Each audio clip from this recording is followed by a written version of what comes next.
Fighting for freedom over land and air. G.I. Joe, a real American podcast. G.I. Joe is there. Rattlesnakes in people's mailboxes, Dallas. Wow, that's quite the claim. I don't know what the fuck you're talking about. I don't know what you're talking about. Welcome to a fucking brand new episode of Yo Joe, a real American podcast, episode 4, Showdown at the Devils Cauldron. I'm Kevin Porter, Dallas Baldwin. We're back, dude. Back after a short hiatus, but it was a worthwhile one. Yeah, Kevin had to bust his ass to get spin this, and they feed on us all wrapped up and put together for the big premiere last night. And oh, that was a hell of a show. Dude, 75 hours. It took me to complete that fucking... No, it didn't take me that long. But it took me a good chunk, dude. It took me a good solid You should have week. kept on that bet, because I would have believed that. I mean, I could have just lied. I know. I have a tendency to tell the truth, dude. Sorry, man. It's built into my brain. But no, dude, that Jagoff horn sketch, dude, we've been hearing from everybody about the Jagoff horn sketch. They're like, dude, what the fuck was that, dude? And I'll tell you, man, like, there must have been something in the universe maybe trying to, like, stop me from releasing that, because everything that could have gone wrong editing that fucking sketch went fucking wrong, dude. Ran out of fucking memory. Exported the fucking MP4 file. It's a corrupt MP4 file. I can't load it onto fucking Final Cut. I deleted all my memory, Dallas. How the fuck am I going to get the original project back? Lo and behold, the very end, render files. I was able to find the render file and we saved the day. And we got the episode out, and like Dallas said, thank you so much to every single person that came out and supported Channel 23 Productions. Well, it was last night as we record this, but a week ago, I guess, at this point, when this episode comes out. But yeah, we had a blast, dude. Yep. And I'm starting to slowly realize that G.I. Joe, for the first time in probably its existence, is starting to come into a kind of renaissance that Transformers came into earlier. Because there's been news out of Super 7, who's been doing re-releases of the old vintage type O-ring figures. Oh. Yep, just about that good too. At least that's how I. Let me show her my O face. That's how I sound when I open the box. Oh shit! You're like, dude, check out this fucking action figure. It's like, dude, I thought you were coming. What the fuck, Dallas? A little bit of both. Little bit of pre-cum, nothing major. But I have minor orgasm. I have in my hand, and I imagine we'll probably have the episode, the picture propped up when the episode airs. But I have got a carded Serpentor, which, to anyone that collected the original figures, or at least had the original Serpentor and his air chariot, that thing suffered from gold plastic syndrome, something fierce. Oh, damn. Do tell, Dallas. Gold plastic syndrome is a kind of a fan coin term. It largely affected a lot of older Transformers. I don't know if maybe you ever had any of these toys when you were younger that had kind of a swirly gold plastic. Yeah, I think I know what you're talking about, yeah. There's something about that particular type of plastic that they used in a lot of toys in the late 80s, which it was fine at the time when they were released. It was sturdy enough. But I don't know if the chemical bonds start coming apart over time or something like that. Oh, it must have been that, or it degrades, but it becomes brittle, like glass. So you'd have people that have a Serpentor action figure from the original point where he was released, and almost his entire body was made of this swirly, glittery gold plastic that would just degrade and he'd crumble into dust. I know, dude. It's those cheap Taiwan toys, dude. That's what it fucking was. I blame it on the late 70s. Reagan comes into power. Fucking A. You see what happens, dude. And finding a way to take oil out of them or something like that. I don't know. They're just like, we have to cut the cost, dude. But now, nearly 40 years later, they're releasing the original version of Serpentor and other ones in his decoloration. I've got one on a card back, which is just a throwback to one of the biggest joys of my childhood. Personally, when I do pick up the O-ring ones, dude, getting them in the card back is the best. Because you almost don't want to open it. It's one of the simplest things in the world is opening a package with a blister pack and a card back on it. And I never keep this stuff in the box. I've never been one of those collectors, but opening the damn thing is just... What do you mean you open it? Oh my god! It loses value once it's exposed to air. Live on the fucking episode, dude. Dallas just ripped it off, dude. You gotta rip off that Band-Aid. Yeah. It's so easy opening those boxes, dude, because now, like, you'll get them, and, like, you have to have, like, a pair of scissors with you to cut off all the little plastic shit that's holding the fucking arms on, and, like, you know, it's like you have to go through a whole thing. But with those, dude, you just pull, rip, boom, instant access pop to it the out. action figure. There are some things that I've opened these days, and it's like, who the fuck are they trying to keep out of this? Right. Well, dude, it's those fucking pristine collectors out there. They get their fucking thumbs, the little pinkies in the air, and they're like, oh, dude, like you said, dude, they lose the value once you open it. Dude, go shut the fuck up, nerd. Go read a book, okay? Go be a faggot somewhere else. Put work into the episode, dude. 5 minutes and 14 seconds. Faggot. Faggot. All right, enough of that. We had our fun, Dallas. Yep. Yeah, dude. So, yeah, again, just big shout out to everybody that showed up last night. We got Serpentor out on the fucking action play field right here, dude. I mean, you got a couple of them, dude. I mean, what is that, Cobra Commander right there? Is that one of his? That is Cobra? That is Cobra Commander. Oh, shit. You got the fucking... The original Cobra Commander. Like the legit? Like the... It's a reissue. It's just a reissue. It was done from the same mold. And you got Snake Eyes back in there, and there's that... Who's the other one? That is Tiger Force Duke, and that one... Oh, it's Tiger Force Duke, dude? Hell yeah. It's Tiger Force Snake Eyes, too, that's a Super 7 one. Yeah. Super 7 comes out with... Their shit's expensive, though, on Amazon, dude. Like, I looked at, like, their shit for, like, Ninja Turtles, and it looks badass, dude, but they want, like, $50 or some shit. I'm just like... Super 7 kind of specializes in the toys that we wanted to get when we were kids, but were never actually made. Right. And that's the beautiful thing. Well, they were kids when we were kids, you know? Yeah, exactly. And they just grew up into positions to have, like, clout in a fucking toy company, and they're just like, boom, bitch. But this is the original. This one is actually an original 1988 Tiger Force Duke. Wow. Which was really just a repaint of the original Duke, which I also have one of. But yeah. I'm nuts for Tiger Force. The entire concept is completely ridiculous, and I love every bit of it. Do you collect any, like, He-Man toys or anything? Oh, yeah. Yeah?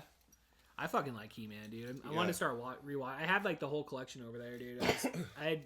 I'll see, like, random episodes online when I watch, like, chunks of cartoons and stuff. Like, you'll see it, and it's great, dude. I'm just like, oh, man, it's so much fun, dude. I love it. Well, let's go ahead and jump into episode 4, Showdown at the Devil's Cauldron. Dallas, fucking what a way to come back on Yo-Joe. Yeah. This is a episode where it's like, you know, I think the showrunners were like, you know, I don't think there's been enough firefights in this military-themed TV show. We got to do something that gets Cobra and Joe on the field and gets them all to shoot the shit out of each other. And that's exactly what they do. Yeah, it was 20 minutes of pure chaos, dude. Yeah, like, they're fighting in the air, they're fighting on the ground. People are fucking going after each over other. Over land and sea and air. Over land and sea and air, dude. No, dude, Destro fucking all kidnaps that chick, dude. Like, it's a good episode. Let's go break this shit down, the bro. slave girl saves the day. You know, Cobra Commander, you know, we start out with the Joes, you know, talking about the most recent acquisitions of the mass device, rare elements that they need. But they still need this rare meteorite that fell into a volcano somewhere in South America. So they send a strike force with Gung Ho and Stalker. Well, they almost died at the beginning. Remember, there was that cliffhanger. Yeah. Yeah. Oh yeah, I was almost forgot about the damn. Yeah, dude. Because like we left on last episode, dude. Like they were all fucking done, dude. Yep. The canister that Snake Eyes brought back had a booby trap in it that released toxic gas when they tried to access the crystals inside, and it incapacitated all the Joes, except for Cover Girl. She was far enough away that she was able to kind of crawl and look for something to help, but Timber saves the day by dumping water onto a rag that she can use to hold over her face and breathe while she gets the other Joes out of the room and gets the canister cleared and sealed away so they can all breathe again. Surprisingly, nobody got brain damage from that. I mean, you think that, or they would just die. Like, yeah, surprisingly, Snake Eyes is totally okay after suffering from terminal radiation poisoning in the last episode. Yeah, that and then getting hit with the fucking booby trap, dude. Yeah, like, you know, that was a double whammy right there. He's really had a rough couple days. He really had. I mean, he had to travel all the way across the fucking world back up to fucking Joe headquarters. It's and like part of the charm of being an Arashikage ninja, I guess. They got good DNA, dude. Yep. But yeah, so they all fucking survive. They're ready to fucking fight Cobra Commander. Yep, ready to take on Cobra Commander.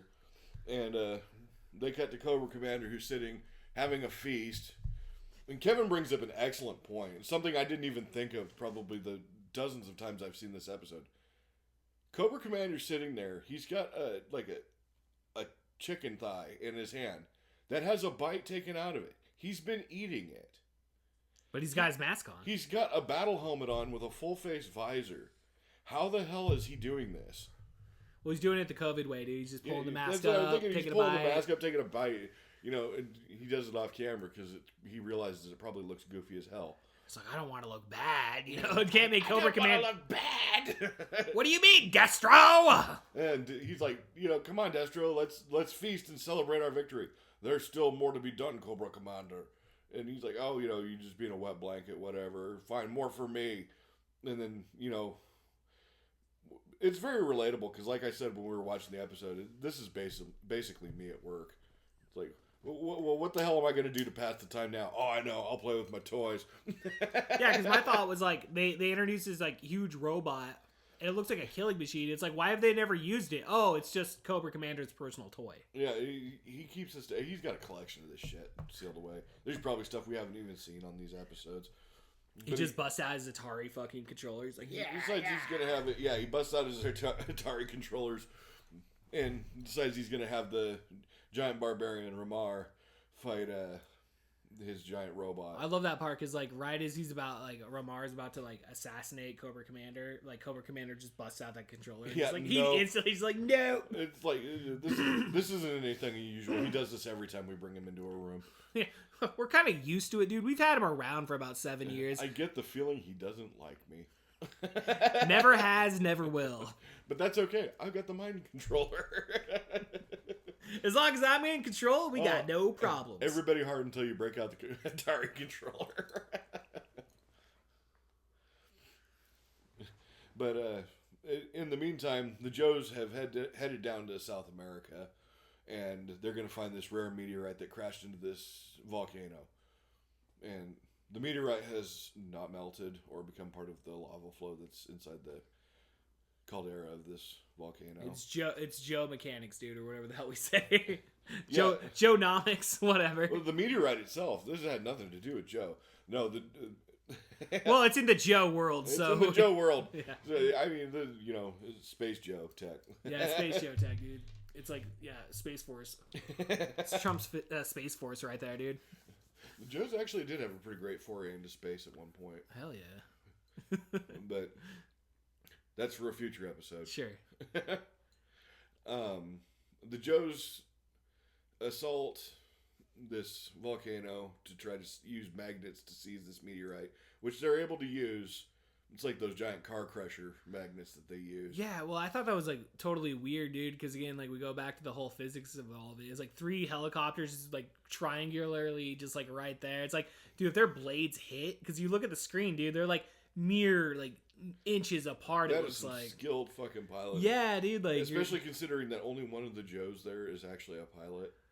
Well, they're all trained in everything, dude. Like, I just assume they can take any role any day. That's one thing you really notice about the early It's plug days. and play, dude. Yeah, and it very much was. With the early days of the G.I. Joe line, they didn't have a specialist for every job yet. They didn't have a character for every job. They only had like 2 dedicated pilots, and one of them was a fighter pilot. Yeah. And Wild Bill was the helicopter pilot, but we need 3 helicopters, so what are we going to do? We're going to have our mechanic Clutch fly one, and we're going to have our boneheaded Marine Gung Ho fly the other one. Fucking Gung Ho's badass, dude. Same with Wild Bill, dude. Like, seeing them both in this episode, I feel like they had like really good parts. I call Gung Ho boneheaded, but he is one of my favorite G.I. Joes. Mm-hmm. That was one figure I was really excited to get. Yeah.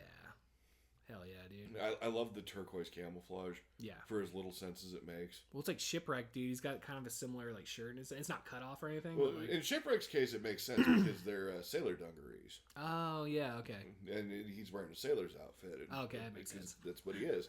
Yeah. But, at first, dude, I always got those 2 characters mixed up, like because they kind of look similar to a point. And Gung Ho, his uniform is very much like what a Marine in Vietnam would wear. He's got the sleeveless vest that he just wears. You know, soldiers were kind of loose with uniform standards in Nam. Yeah, it's Vietnam, dude. What are you gonna do? Smoke drugs and fucking cut your fucking sleeves off. But he does have the cornered Marine Corps patrol hat they wear, and he's even got a big, anchor and globe tattooed on his chest. just to show how badass Mr. Etienne. Those Lafayette- Vietnam vets are badass, dude. Like, you don't fuck around with the Vietnam vet, dude. Especially a Cajun. His code name, Gung Ho, on his file card, his name was Etienne Lafayette. What? Really? Serious? Yep. He is a Cajun from New Orleans. Oh, okay. Cool, dude. It's got an origin story kind of like Gambit then. Yep. Yeah, okay, cool. Well, all the Joes had file cards for the figures. Yeah. So you find out, like, their real name, Duke, Conrad Hauser, Snake Eyes, real name classified. Real name, Snake Eyes. He's one of the only ones you have no idea. Yeah. I like that. I like the mystery of it. You know? Storm Shadow always, or not Storm Shadow, Snake Eyes always had that kind of mystery behind him. Yeah. And that was what made him such a cool character. I mean, even in the cartoon, they made lengths to ensure that he never spoke. Yeah. As we established in like 2 episodes ago when he had the walkie-talkie. Yeah, he still has a radio. And in fact, at one point, he even touches his ear and gives a thumbs up. It's like, they can't see you. Snake Eyes, are you nodding? Okay. I hear him breathing, boys. We're good to go. Carry on, Snake Eyes. Don't worry, he doesn't say anything, but he can hear you. Hell yeah, dude. And so the Joes are just about to get the meteorite out of that caldera in their Dragonfly helicopters, which might be my be-all, end-all favorite G.I. Joe vehicle. Yeah. The Dragonfly, I can see that. based on the Bell AH-1 Huey Cobra, also from the Vietnam War. Very little was changed in the design to make the toy. Well, it's like crazy because like when these cartoons were made, I mean like that was the war that had happened. I within, don't- like a 10 like This the way was- we look at the Iraq War now, it's like that's how the Vietnam War was. This was then. 84. Even though the Iraq War is like 20 years old now too, so it's like Yeah. fuck.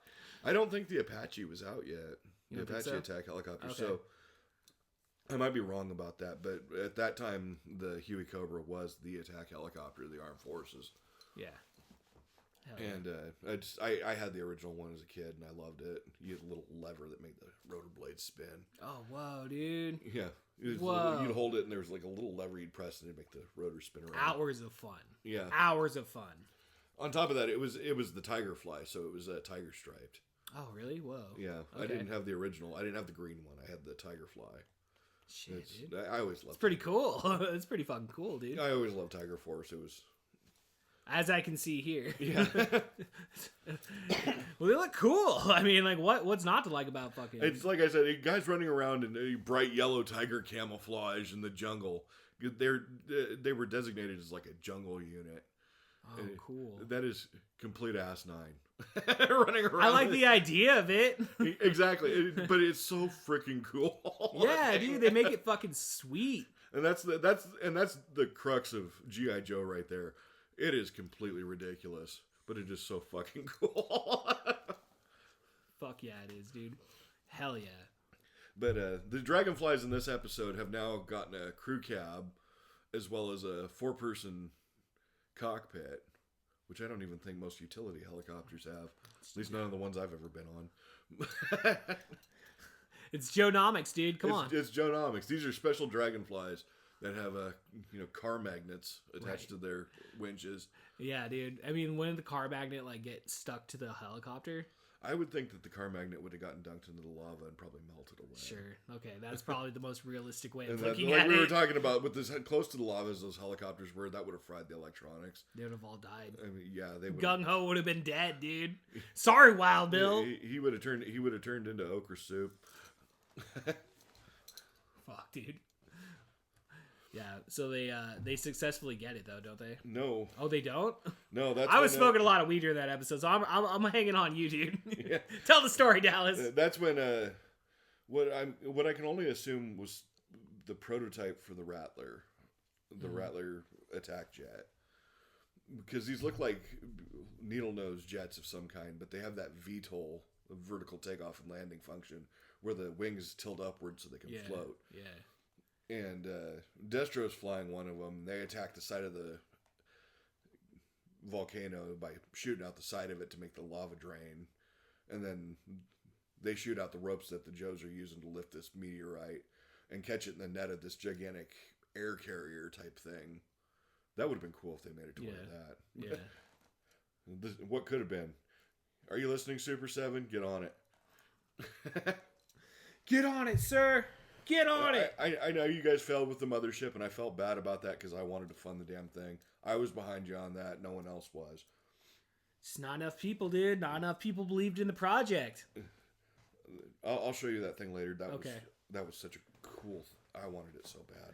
But no! It will never be. Fuck you, Kickstarter! There's someone out there that has the prototype, and I want to steal it from them. We'll hunt him down someday, dude. Real G.I. Joe type fucking hunt down. This I command. Get on the ground, maggots! But sadly, Cobra runs away with the meteorite, which is more of what they needed to power their mass device because Cobra Commander used up the last of their elements trying to steal the Empire State Building. And he got greedy in that moment, I feel. He compromised the project there. Because it shows the staging ground where it's going to the mass device is going to transport the thing that they've stolen. I don't think they had enough room in their headquarters to fit the Empire State Building in there. Well, I don't think. It's a good point, Dallas. Good point. The commander really didn't think that through. No. In the end, it ended up not mattering. He had too much chicken on the brain, dude. Yeah, too much chicken. Too much chicken. I know what that's like. You just get foggy. You're like, oh, but maybe I want to get the Empire State Building. I got the meat sweats. I'm not thinking clearly. I don't know if I've ever had the meat sweats. I don't know if you haven't had the right type of meat. Shit. No, dude. All right, let's finish this episode, dude. We still gotta record Transformers, and we gotta go see Fight Club in like fucking an hour. Oh yeah, that's pretty much the end of it, though. The slave girl. She fucked the Empire State Building up. Yeah, the beam was coming down to steal the Empire State Building, and she decided to throw a pitcher of water onto the control panel. Which it was just like the outside, so it's like realistically, I don't think that would have fucked it up that much, right? Yeah, it looked like she just threw it on a wall. Honestly. Yeah, dude, I know, dude. That's what it looked like. There was no open circuitry or anything like that. Nope. Like, no, dude. And but then she fired that down, and the Empire State Building went right back to its place. Cobra Commander threw a fit. You'll pay for that, you wretched slave. Which, I mean, what's he going to do? Turn her into a slave? I don't think her situation could really get much worse. I know. It's like, we can make this much worse for you. It's like, how? How the fuck are you going to do that, Cobra Commander? Well, I don't know yet, but I'll think about it. You see this Artari controller? Well, it's like, what, Destro? Because, like, dude, that whole time they're having that back and forth fucking fight up in the air and shit. And then, is it Scarlet? The one with the red hair? Yes. With the Scarlet. They launch an assault down to get onto Destro's helicarrier thing, and it turns into a huge firefight, which is probably the coolest part of the episode. That's why people watch shows for the awesome freaking fights. Yeah, yeah, because like, dude, they all jump out of that helicopter and they got fucking like jetpacks and shit, dude, and like it's just so cool, dude. Yep, and even Timber gets in on the action, where Snake Eyes is like, "No, stay here on the helicopter. Wolves can't fly." And Timber's like, "I'll fucking show him." And Timber bails out anyhow. And Snake Eyes is using his jetpack and catches him halfway down. And Timber makes himself useful. He chews up several Cobra Troopers on the way down. Well, then he serves a purpose. Then you gotta have Timber on every single mission. Then you can never underestimate Timber. Hell no, dude. That's probably one of the best G.I. Joe pets around. Oh yeah, if not the best, dude. I mean, that and Polly for constantly annoying. Polly's fucking cool, dude. Polly constantly annoying Shipwreck's always good. Ah, why are you annoying me, Shipwreck? Fucking blasted bird. Blasted bird. I was just off topic. I was watching the episode where they go to Hollywood and stuff, and Shipwreck goes to town, and then like they're all looking for him. They're like they find him in like some seedy bar, like fighting like fucking 10 people, dude. And then she shows up. He's like, "Why don't you join in?" It sounds like a sailor on shore leave. It was awesome. But yeah, dude, they're having that fucking huge firefight and shit. And Destro all fucking tries to take away, and Scarlet goes after him, and then he like kidnaps Scarlet. Scarlet holds her own for quite a while, but yeah, Destro gets the upper hand, takes her crossbow, and takes her hostage so he can escape the helicarrier before the Joes capture him. So it was cool because like she was all like laying down, and then they showed Destro flying the fucking the plane or whatever, and like she's like in this like seductive pose, and I'm like, her legs aren't even fucking like tied up, dude. Why is she laying like that? You know, I was proved wrong real quick because she got her fucking bow and arrow and blew up the cockpit. Yep. And Destro's like, I'm gonna hate fuck you now. Behind the scenes stuff they didn't cover in the episode. Yeah. Shit went down. Shit went down, dude. So, how's the episode end? That was pretty much the end of the episode. Was it? Because it's a cliffhanger. Yep, the cliffhanger. The jet's spiraling out of control because Scarlet wiped out the controls, and now the Joes have to figure out what to do. You gotta figure it out, Joes. What's gonna happen? Even though they showed us what's gonna happen next. Yeah. On the next episode of G.I. Joe. Which is gonna bring it to one of the best fights at the Silent Castle in Transcarpathia. Looking forward to it, dude. It's a goodie. Looking forward to that shit, Dallas. Well, fucking G.I. Joe, dude. Episode 4, Showdown at the Devil's Cauldron, dude. Final thoughts. It's a great episode. The whole Mastivice series was, G.I. Joe series started out with a bang. They didn't pull any punches, and they had enough material for a movie, and they decided to release it as a 5-part miniseries. And I don't think there was any doubt in their mind that they were going to get greenlit for an entire series that lasted way more episodes than even Transformers did. Yeah, dude. They went hard into the 90s, right? Yep. Well, they went all the way into the 90s, and then Deke Animation took over. Deke? Yep. If anyone can remember, because I think even I remember being a little kid going, Dick. Yeah, that's what I was. I was like I said, dude, I watch these like fucking 9-hour chunks of like old cartoons, and like every time you see that, dude, Dick. I think it's like Deke. It's like no, Deke Animation Dick. do Ninja Turtles. Maybe in a later app. I don't know, because like a lot of the Ninja Turtle stuff. To be honest, like it's not like I've really gone through and watched it all the way to the end. But I've watched like at least the first like 2-3 seasons. I'd have to look into that because it seemed to me because I always remember the Deke logo even when I was watching G.I. Joe. Okay. Yeah, well, we got some homework to do, Dallas. We got some fucking homework to do. We got to watch Ninja Turtles on our next brand new podcast. We're gonna cover Ninja Turtles, and then we're gonna do another one for He-Man. We're gonna have like fucking 5 podcasts before the end of the year, dude. The most powerful podcast in the universe. Yeah. A He-Man retrospect. That's actually pretty good. I just came up with that on the fly. I'm proud of that one. I got the collection of He-Man right back there, dude. Fucking, we're looking into the future. So, all right, ladies and gentlemen, that's it for Yo Joe, Real American Podcast. I'm Kevin Porter, Dallas Baldwin. Yo Joe.